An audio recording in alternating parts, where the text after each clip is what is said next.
Welcome to the IoT podcast show. I'm your host, Tom White. Today I'm joined by Michael Schwarz, the co-founder and managing director of Emocean, a software solutions business in the IIoT sector. Michael, thank you for joining the show today. Well, thank you, Tom. It's a pleasure. You're very welcome. We're pleased to have you on.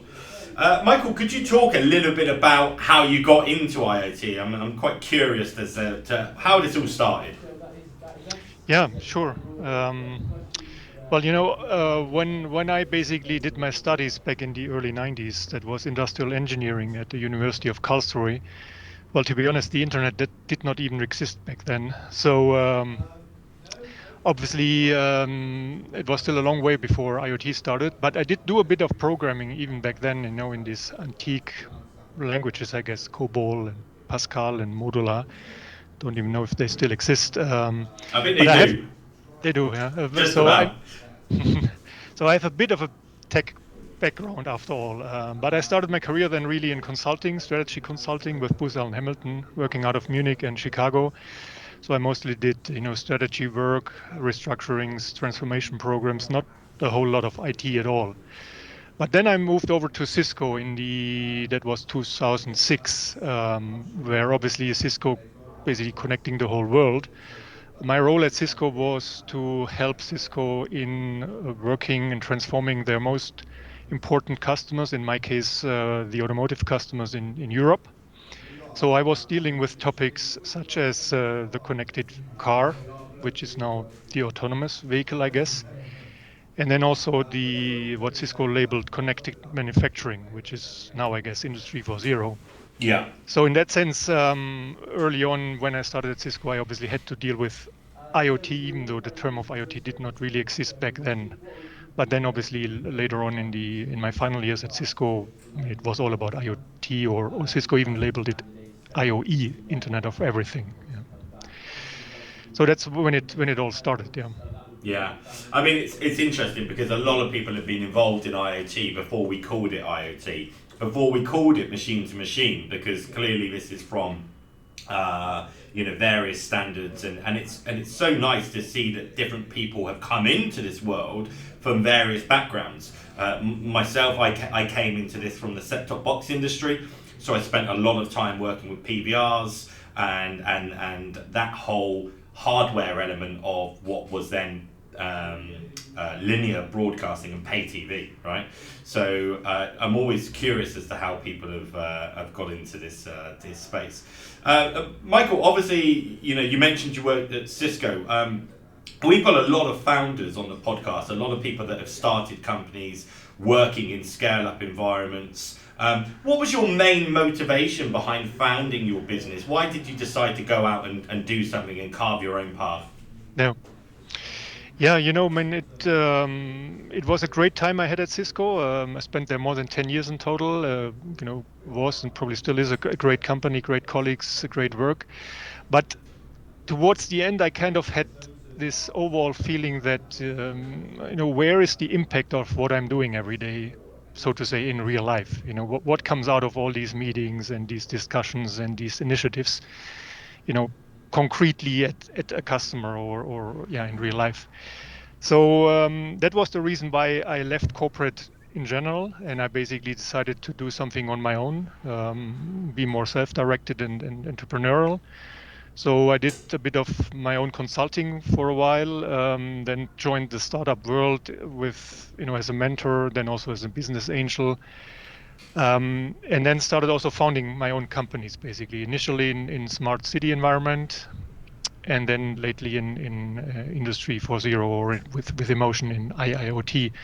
And the specific reason why IIoT is, even when working at Cisco, I had this feeling of we could do many things, and there's these grand visions out there about Industry 4.0 and the smart factory that optimizes itself, constantly on its own, basically. But when you look in reality, it's still a long way to go. Yeah, you certainly find pilots here and there. You find a smart machine there. You find some machine learning algorithm deployed there, and you find data lake initiatives and God knows what else. But to talk about the implementation of Industry 4.0 at scale, well, there's still a lot of potential, I would say. So that was the reason when this opportunity came along for us to found the company Emotion, and to do something in IIoT. We said, yeah, let's do it. I mean, we try to contribute our piece of the bigger puzzle, so that this whole vision in the end becomes a reality. Yeah, fantastic. And that leads me on really nicely, actually, to emotion. So, what does emotion actually do from a high level perspective? Yeah, sure. I mean, first of all, emotion is a bit of play of words, of embedded and ocean. So we want to bring the data buried in the embedded world into an ocean. That's kind of where emotion comes from. And if all goes well, value will be created, and even emotion might be created. I mean, human emotions might be created out of that. But really, what we're doing is, I mean, in a way, a customer that we're working with right now, it's an automotive tier one company that is digitizing their operations, and they basically put this nicely in one sentence. They basically said, "Dear Emotion team, what we really need here at our place would be an operating system for all of our factories." Because the guy saying that, he's basically the responsible for Industry 4.0, and he has to implement all of these concepts. But whenever he touches a plant, he starts from scratch, because there's different setups, different protocols, different everything. So in that sense, we want to tackle that problem. And how do we do that? And before I go into the solution or our offering per se, first of all, I mean, our mission really, what is our tagline underneath our name, is basically, we want to liquefy data. Right. So we want to make data as fluid as a liquid, so that they can flow everywhere, from sensor to sensor, from machine to machine, horizontally, obviously also vertically, from sensor to controller to application to cloud, and back down to the machine, to the actuator. But it should be as seamless as a fluid. That's our theme of liquefying data. And we do this by bringing together by building and offering a software platform that is essentially bringing two characteristics together. One is the openness of the typical IoT world. So you can plug in any data source, any sensor, any protocol from underneath, any application from above, any manufacturing execution system, any ERP, any cloud service, whatever. So the openness of the IoT world, combine that with the characteristic of the classic automation world, the machine control world, where you need to have precise timing, precise guaranteed data delivery, so that the action performed by the machine is secured, basically, and will do the job as defined. Yeah. And our Indigo, that's what we call our software, is basically bringing these two elements together. So with that, we are convinced that Indigo becomes kind of the ultimate bridge between IT and OT. I mean, everybody talks about this convergence of the IT world with the OT world, and our Indigo is the manifestation of that bridge. It really brings together those two worlds. And so when customers implement Indigo, they basically can then go after these smart factory or Industry 4.0 concepts and deploy them at scale, because they can not only do the analysis on the data side, but they can also perform the action directly back to the machine. That's basically what we enable. Yeah, I mean, it's truly fantastic, isn't it? And quite a unique solution, isn't it? I mean, many people doing similar things like this in the market. But it's a difficult or a dangerous statement, maybe. But Yeah. to be honest, we have not really found anything that is really 100% comparable to what we do. Yes, there's competitors or market participants that do similar things. There's a whole lot of IoT solutions, IoT platform solutions that enable the aggregation of data from wherever the source is, to do something with the data, analytics, artificial intelligence, machine learning, whatever. But to have the ability to directly go back to the machine and to the actuator to, whatever the insight is that you gain out the data, that you change the parameters at the machine in the same system, in the same layer, basically. That's quite unique. Yeah, we didn't find any true competitor in that sense that has exactly the same offering. And I mean, why we can do that is, first of all, the founder team that came together brings together quite a complementary skill set. Our CTO has done in his life more than 300 machine connectivity projects. So there's probably hardly any protocol out there that he has not seen in his life. So he knows how to connect machines. He has thought for a long time how to, design such a system so that you can be at the same time open on the one end, but also really precise on the other end.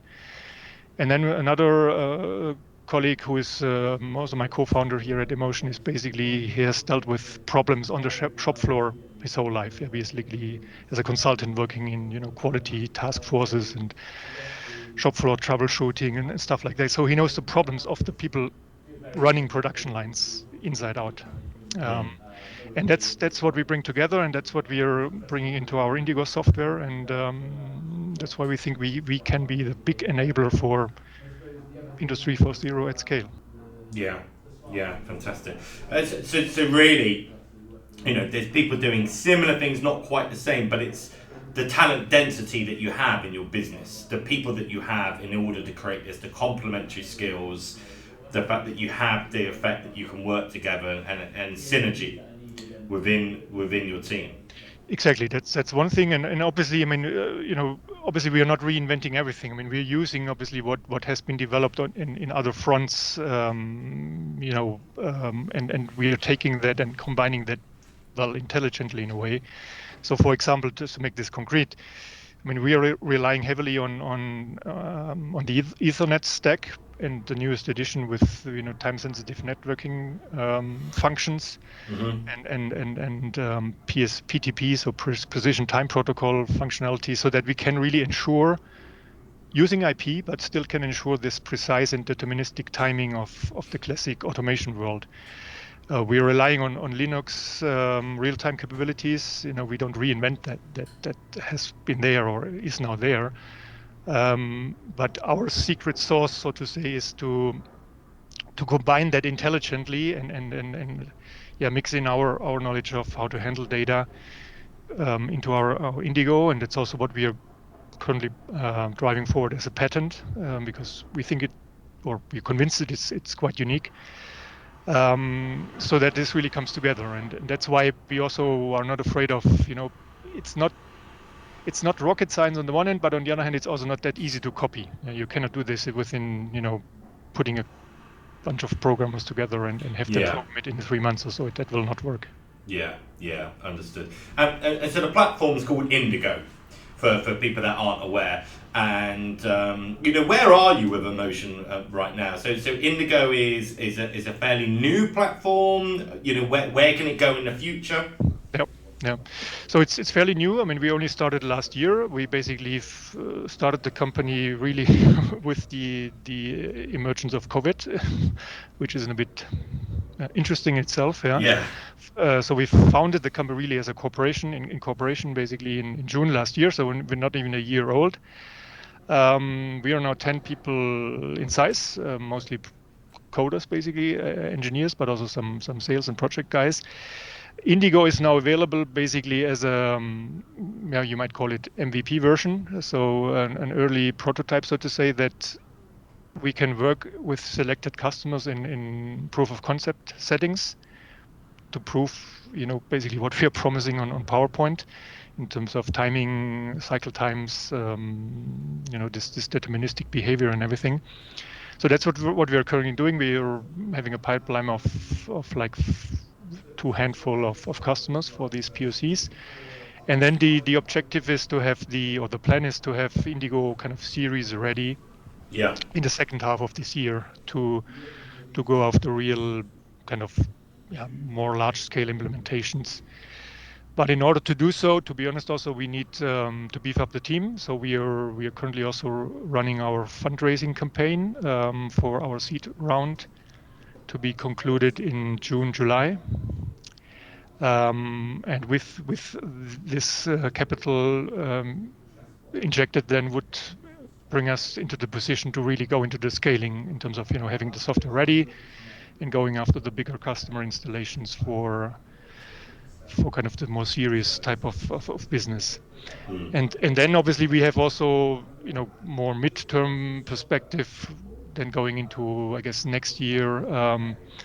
I mean, we have ideas and plans to scale this even further out to really develop it Indigo into a platform. So not only have the base functionality of data handling and data abstraction there, but also to offer kind of a marketplace concept in addition to that, so that any of our customers or any third party can, in the end, offer additional apps, basically, that are compatible with Indigo for specific solutions. So it can be a mundane thing such as a specific connector that enables a certain old protocol to be transformed and kind of transmitted into Indigo. But it can also be an app from above in terms of an AI intelligence or a predictive module or a specific solution for a set of machines that are available and Indigo equipped. So that's kind of the next evolution of the company that we foresee as kind of the third also growth lever, from project business to software license business to then this marketplace business as a third step. Yeah. Well, fantastic, and well done to you, Michael, and the team for creating this during such tough times for many businesses. Must have been difficult. I mean, yes and no, I have to say. I mean, it has been difficult in terms of when you're really taking the decision to do it in the middle of COVID, basically. Obviously everybody around us said, well, maybe you should wait for COVID to go away or to have more clarity how things will develop. But we basically said we either do it now or we don't do it, in a way. So that was obviously not an easy decision. When we then started it, to be honest, it was, I mean, of course, we had these bumps and these ups and downs as in every business, and especially in startup business, for sure. But in terms of acceptance and interest also on the customer side, it's amazing. I mean, it's even to a level where there's no way we can fulfill it. We have so many. The pipeline is so filled that with the current team we can hardly handle it. So it looks like the world is waiting for it to be ready. Maybe in that sense, even COVID helped us a bit, in a sense that companies had time to do a bit of introspection of their own business, where they want to go. I mean, there was not much to do anyways in certain ways. So it's my hypothesis anyways that once this COVID goes away and we can go back to more normal operations, we would hopefully eventually see a real acceleration then, people to really say, okay, now we do it. We have now had time to think about it, and it's now really move into this IoT or IIoT world. Yeah. For real. Yeah. Yeah. I mean, it's curious because I have several interests in IoT. The podcast is just one of them. I also provide seed fundings for some businesses, and I have some businesses I'm working with at the moment. And I think you're right. I think it's nice to hear that you can start a business during such a difficult time, but also take advantage of the fact that a lot of investors, perhaps a lot of people who want to put their money somewhere, who need to, have stopped for a certain period of time. So one would imagine from a fundraising perspective, perhaps maybe it is a good time, and because no one else is doing it at that point. When we talk about talent, obviously we're involved in talent as well. If you're always pulling it off until such a time that there's more confidence, then you're just doing it the same as everyone else, and so you don't get the lead on that. So it's curious that you made that decision to do that, and actually quite heartwarming to know that it's been successful, right? No, absolutely. No, actually, the talent point is a good one. I forgot to mention that one. Also on that front, COVID, I guess, helped us because Yeah. we usually when we start, we have the company here in Munich. When you start a company and you look for software engineers in Munich, I mean, you're doomed, Yeah. because Yeah. I mean, although you have a lot of money, then you can do it, of course. But we found very good people in short on short notice, really. I mean, sadly so in a way, because obviously they had been Yeah. let go somewhere, Yeah. but lucky for us in that sense. And in that sense, I think COVID will also, shake up things a bit and also create opportunities which we are going after. And yes, I'm really proud of what we have achieved, despite the circumstances.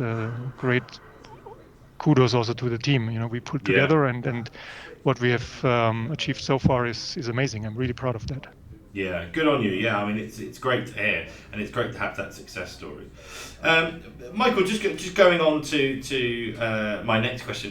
I'm curious to know from your point of view, someone that's got a wealth of background in this industry, has started a successful company during the COVID time.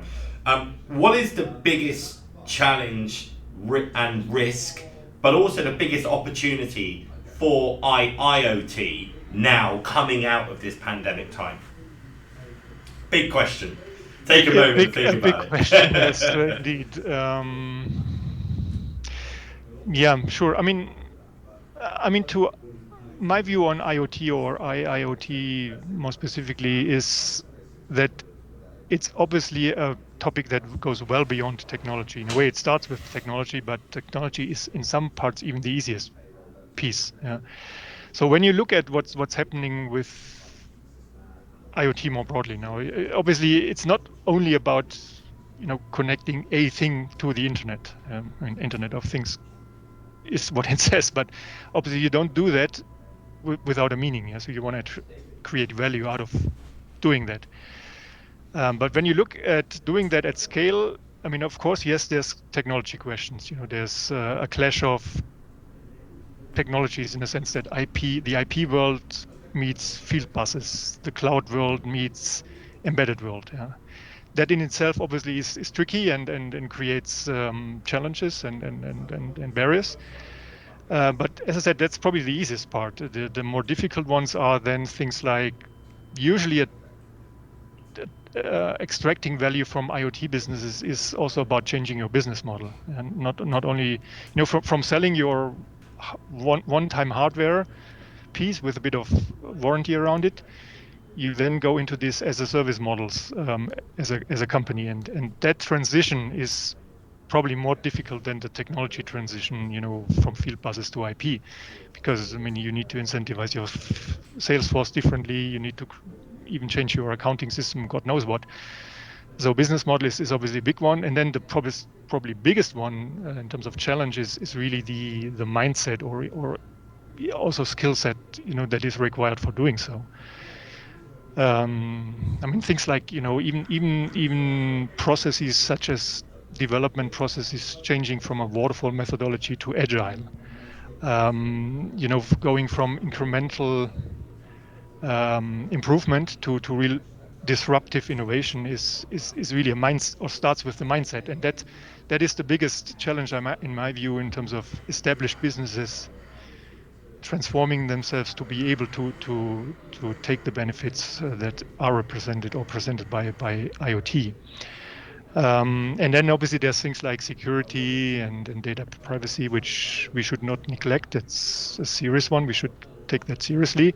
But even that one I see as an opportunity down the road. I mean, this creates opportunities for smart people to create smart solutions to handle security appropriately and to handle data privacy appropriately.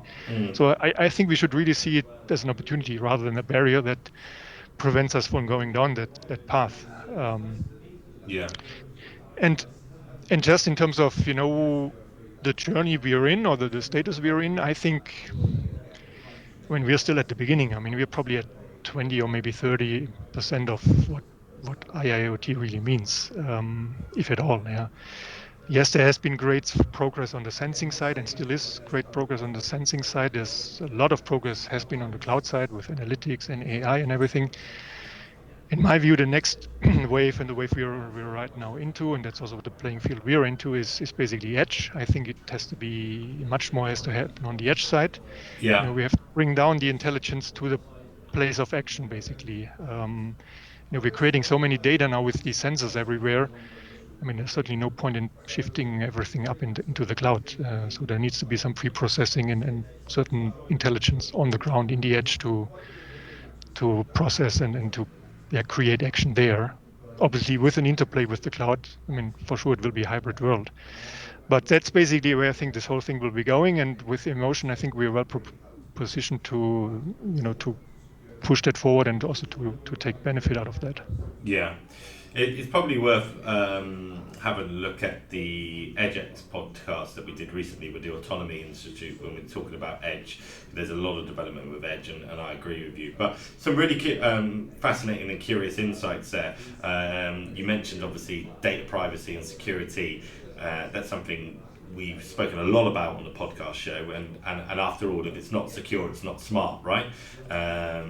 Which I think is a really poignant phrase. But yeah, Michael, I think it's great what you've done and what your team have done.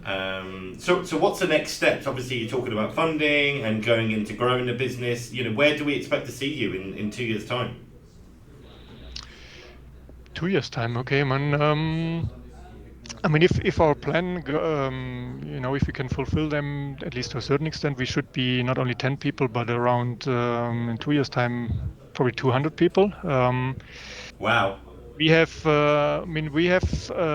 certain foothold already out of Europe. I mean, we're a European company, a German company that will also do most of its business for now in Europe. But we have a lot of traction actually, even though we have no real sales representative yet, out of Asia, China, Right. India even, and also increasingly out of the US. So, in some form we will be globalized, I guess, by then. I don't know yet, where in what size, but for sure this will happen. Will have to happen quickly. What is also important for us. I mean, obviously IoT, and you're probably one of the greatest advocates of that anyways, is not a play of one company alone or several companies alone. It's this ecosystem thought that has to come together. And I mean, we as a small emotion, we have also a certain kind of partner network around us, a kind of an association that was created prior to our time that we joined now also officially. But we have obviously plans also to create a real partner network around us. Because I mean, there are things like security, there's artificial intelligence, there's standardization questions, there's protocols that we don't want to cover ourselves. That obviously requires other companies to play with us, and as such, we also want to establish that ecosystem around us, or play a role into an ecosystem that is existing that is not yet decided. But I think in 2 years' time, we should be in a position to talk much more about that aspect of the business. Right now, this is only the beginning. Obviously, given where we are with our 10 people team. Yeah. Well, as they say, from small acorns, right? So this could grow fantastically well, and we'd love to see it. Hopefully in a couple of years' time, you get to that point. Come back on the podcast show and let's talk about how you've got to that and what you'll be doing then. But I wish you all the success with Indigo and the business. It sounds fantastic, and thank you so much for coming on to the podcast show today, Michael. Well, thank you, Tom. Thank you and the team, and it has been a pleasure. And happy to be back in 2 years' time or even a year's time. Yeah. Okay. Certainly, we'll do that. Where can people find you? You're on LinkedIn, I assume. You're on Twitter and things. We're LinkedIn. We have a website. We are on Instagram, Twitter. I'm not sure. I think we are. But we will be. So you'll find us. I mean, just type in emotion, but with the pronunciation of ocean, the data ocean, then you'll find us. Well, it's a pretty unique name, so hopefully people can get that. But once again, thank you so much, Michael. Thank you.